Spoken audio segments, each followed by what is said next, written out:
กกตังทิมใจนะตูรีบะลุยบะไหนเดบะอิงตำทาดกีโหรักปะกาลินอิงอิงยังโหรักเกดูบะทาพาวลันจินดักตะนะลากปะลีลาเซหินนะเมกะโหจิลเลอีมีเตดีเมนี่กายนะกะจาร์กีรีฟิวจี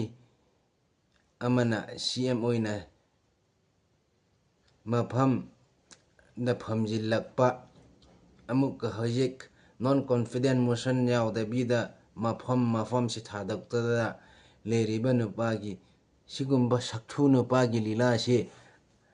miyam ukhredana hoyik se kha amana arambai hoina phurakani cheirakani khut thagani adu ada leiba henna adu isarak pobadi chin ji thige doba oira so moi gi mai si chin ji dum thijillaga kannani ngai kai na to mayam si le sinlang production kumei lila si episode sinungai re phom so amuk kamana lugdoini praja manam so praya mayam si so ngauraga koichin chin ganu oida pada arim da bi arui da bi da apang bi lupa chamanga lising amma da chupa baris na noi thokok tangi minai no pa oina leiba baris na haibagum na chamanga lising da chupa kang bukhrana ngauraga lungraga pherin turen tawduna hoyik si Marvin na ngang liba mayam si pangkhong khongba haimno nataga pangkhong khongba jatni kai na khanba mi na mikuptang nataga egi wangang sangang sida kari point da ngang no haina asingba mi gyan taba mi na nga losin ba ngamba mi sing na ni man hairi si kai na le ni duna hoyik si kana na lan horak pano kadai digi horak pano loina hojik si namit mang da ura binan noi so adu ada hayila kanu ko wo kya wo Imphal Pangai Training Center में 6,050 plus something more than that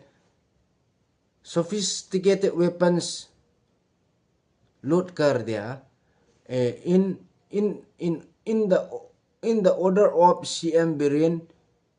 Sat or ye in the command of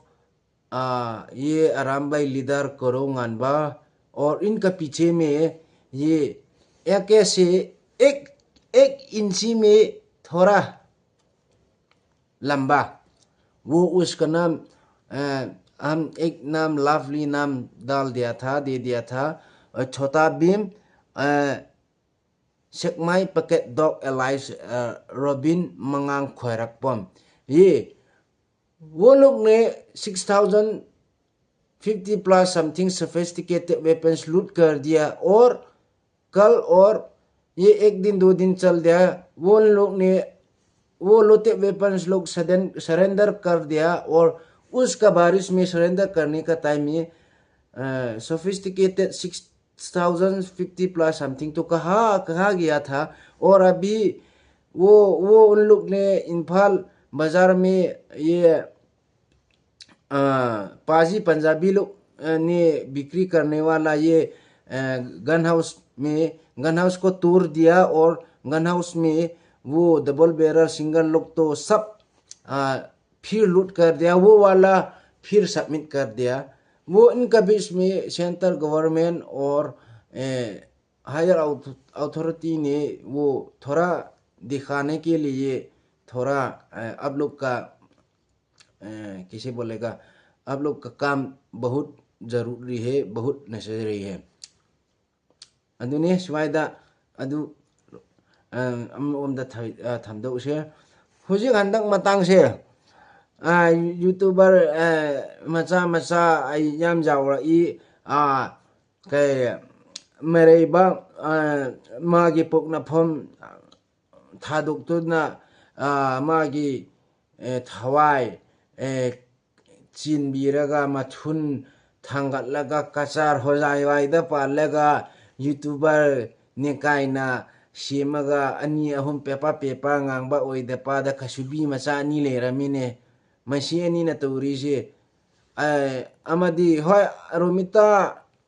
pari mom haiba modidi oi mase mareba ki di khangbra khangdebra di khangdre magi paisa oibra oidebra khangde ACGP ni adu dani paisa mayam thajilu haigini ma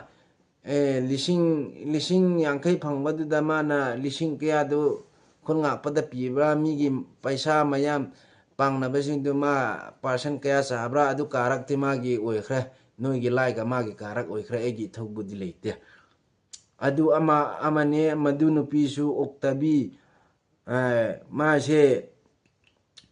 lan horak padigi ma se hakchang se kuki na su kaiba sinlang production trick no kumhei ji to budamni na ma se phangdrabni na isho silang raga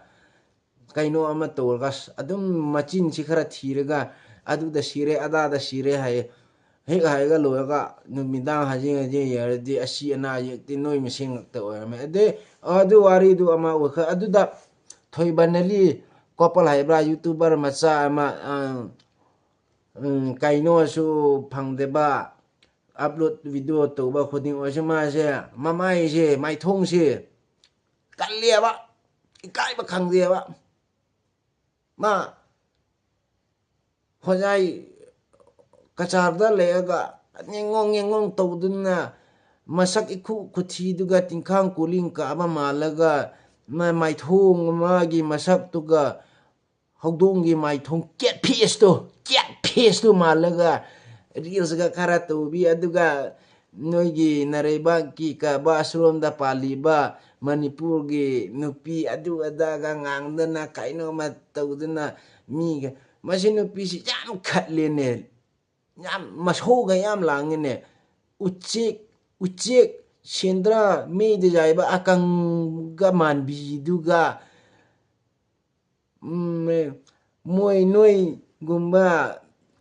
lamchat sachat nai deba bebar khang deba yambung adu ada ku phom thok deba bebar lamchat nai chat sachat mi ga man deba mayang no pa urdi sur ngawa ha natro nang kasar gi noigi no pa hoigi pendre kai na haga mayang no pa de ngawba natro adega asho Manipur gi ima kai na napi hoi di adu tabe ada tabe hui kasubi oktabi olakhe kono noigi maram siwai de loisin ya du loisin la se aduga handak nogi